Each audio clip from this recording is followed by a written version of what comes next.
Skarloey Remembers. The Fat Controller had sent Edward to the works to be mended.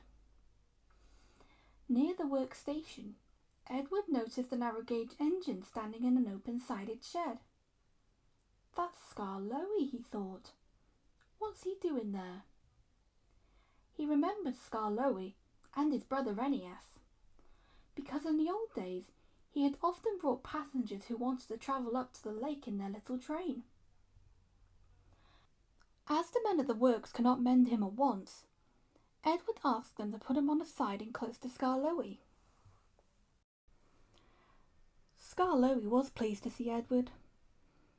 "The owner has just bought 2 more engines," he said. "He told me I was a very old engine and deserved a good rest.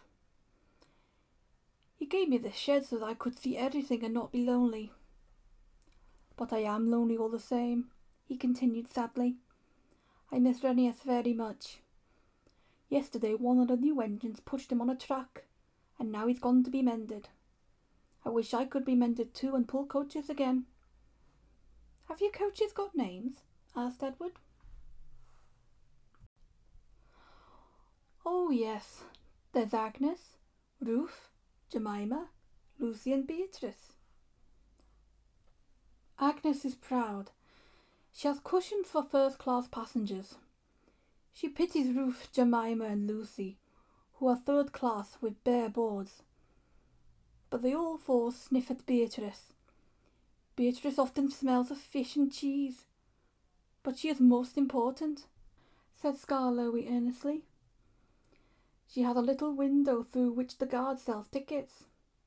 I sometimes leave the others behind, but I always take Beatrice. You must have tickets and a guard, you know." "Of course," said Edward gravely.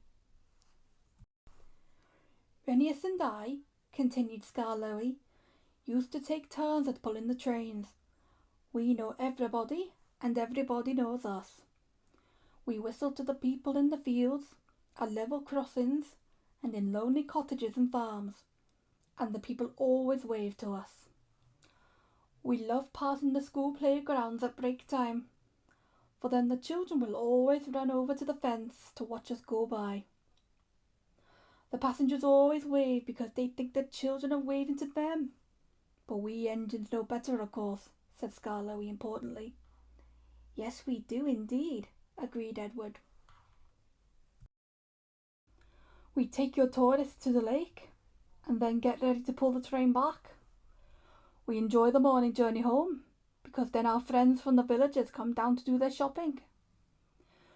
We whistle before every station. Peep, peep, look out, and the people are there ready." "Where's Mrs. Last?" asked the guard. "She's coming." "Peep, peep," we whistled, and Mrs. Last comes running onto the platform. "We leave you behind one of these days, missus," laughs our driver. But we know he never will. We stop elsewhere too, at farm crossings and stiles, where paths lead to lonely houses.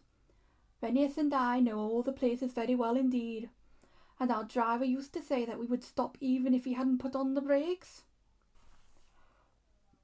Sometimes on market day, Ruth, Jemima and Lucy were so full of people that the guard would allow third-class passengers to travel in Agnes. She didn't like that at all, and would grumble. "First class, coach third-class people." That made me cross. "Shut up, I'd say, or I'll bump you." That soon stopped her rudeness to my friends.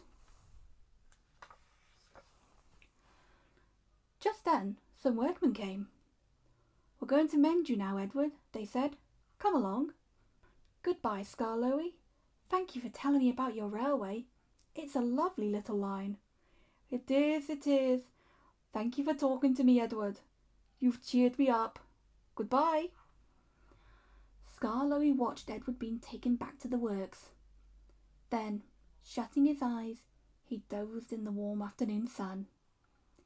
He smiled as he dozed, for he was dreaming, as old engines will, of happy days in the past.